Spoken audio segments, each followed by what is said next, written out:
wabarakatuh. Perkenalkan, saya Yasus Nur Hatimah dari jurusan Bimbingan Penyuluhan Islam Unwali Songo Semarang.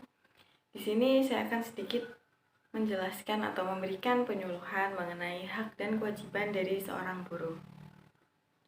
Jadi di sini Bapak Ibu sekalian mungkin sudah tahu ya bahwa kita masih dalam kondisi pandemi seperti sekarang ini. Oleh karena itu, mencari pekerjaan merupakan hal yang cukup sulit kita lakukan di kondisi yang seperti ini. Bahkan banyak sekali karyawan atau pekerja yang di PHK. Oleh karena itu, ketika kita mencari pekerjaan dan mendapatkannya di perusahaan yang menjadi impian kita, tentu itu menjadi pencapaian tersendiri bagi kita. Tetapi Bapak Ibu tahu nggak sih bahwa ada beberapa atau bahkan mungkin banyak ya yang masih belum sadar bahwa kita itu memiliki hak dan kewajiban kita sebagai pekerja. Kita semua harus sadar ketika perusahaan memberikan haknya atas kita, maka kita juga berhak memberikan tenaga kita dan perusahaan itu berhak atas tenaga yang kita keluarkan sesuai dengan kesepakatan kontrak kerja yang sudah disepakati bersama tentunya. Nah, hak-hak dasar pekerja ini diatur dalam Undang-Undang Nomor 13 Tahun 2003. Jadi apabila dari Bapak Ibu sekalian ada yang melanggar, tentunya akan mendapatkan sanksi. Selanjutnya adalah macam-macam hak dari seorang buruh. Ada yang tahu Bapak Ibu sekalian? Jadi yang pertama, hak dari seorang buruh atau pekerja itu adalah hak untuk mendapatkan upah. Upah buruh ini dianggap adil apabila sesuai dengan kualitas dan kuantitas. Jadi kita mendapatkan upah sesuai dengan tenaga yang kita keluarkan, sesuai dengan firman Allah bahwa mereka berhak memperoleh derajat sesuai dengan apa yang telah mereka kerjakan. Itu merupakan arti dari Quran Surat Al-Ahqaf ayat 19. Kemudian ada hak yang kedua. Hak yang kedua ini merupakan hak perlindungan jam kerja. Jam kerja bagi seorang buruh ini diatur dalam Undang-Undang pasal 77 sampai pasal 85 Undang-Undang Nomor 13 Tahun 2003 tentang ketenaga kerjaan. Bahwa untuk jam kerja seorang buruh ini normalnya itu 40 jam dalam seminggu. Jadi mungkin ketika kita bekerja ada jam kerja lebih dari itu atau kita lembur ya. Nah, itu merupakan jam kerja tambahan atau bisa dihitung sebagai lembur sehingga kita berhak untuk mendapatkan uang tambahan sebagai gaji lembur.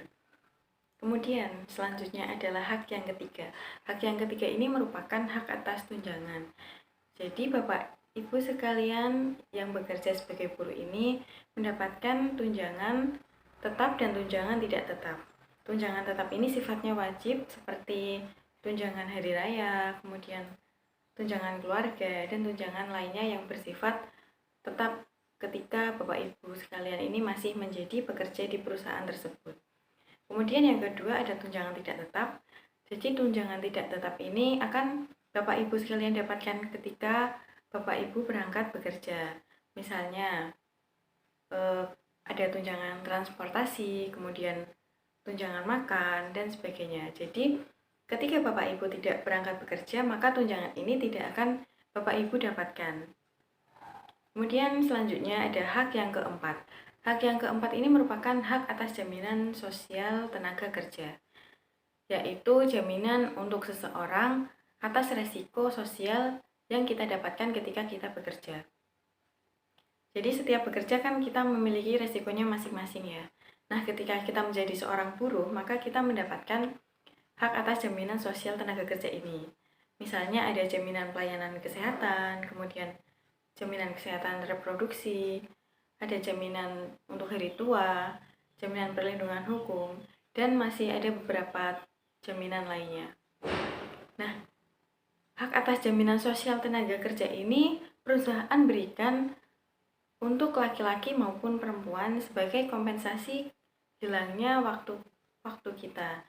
Jadi kita bekerja kan sudah mengeluarkan waktu, kemudian tenaga kita. Oleh karena itu perusahaan memberikan hak tersebut sebagai ganti atas hilangnya waktu kita. Selanjutnya adalah hak yang kelima. Hak yang kelima ini merupakan hak cuti dan keringanan. Mungkin ini agak sedikit menguntungkan untuk kaum perempuan ya, ibu-ibu. Karena di sini banyak sekali cuti-cuti yang dapat digunakan kaum perempuan, tetapi kita tidak seharusnya menggunakan cuti itu untuk berbagai alasan yang kita tidak perlu.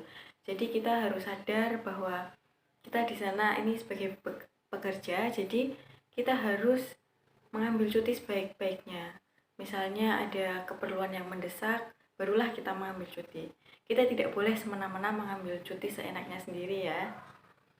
Seperti dijelaskan dalam pasal 79 ayat 2 Undang-Undang Ketenagakerjaan ini, bahwa seorang pekerja atau buruh ini berhak atas cuti tahunan sekurang-kurangnya 12 hari kerja setelah kita bekerja selama 12 bulan lamanya.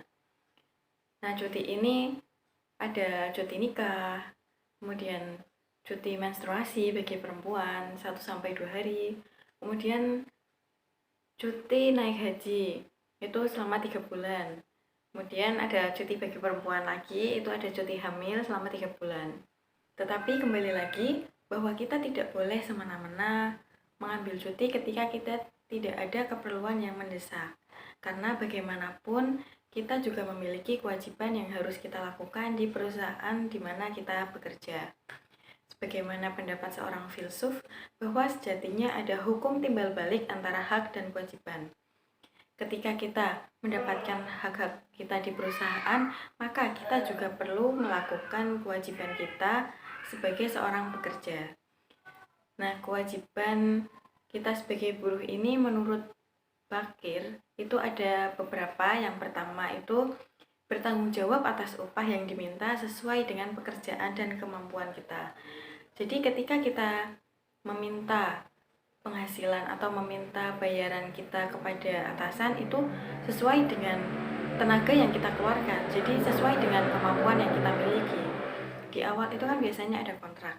Nah, ketika kontrak itu terjadi, maka kita melakukan kesepakatan antara upah dengan tenaga yang kita miliki.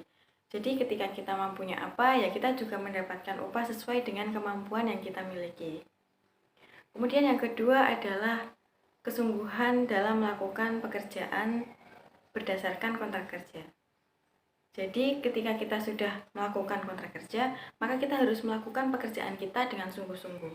Kita tidak boleh bermain-main atau kita tidak serius dan sebagainya. Karena itu selain dapat merugikan perusahaan, kinerja kita juga nantinya akan dianggap kurang baik sehingga dapat dilakukan pemecatan. Kemudian, kewajiban selanjutnya adalah melaksanakan perintah atasan sesuai dengan kesepakatan.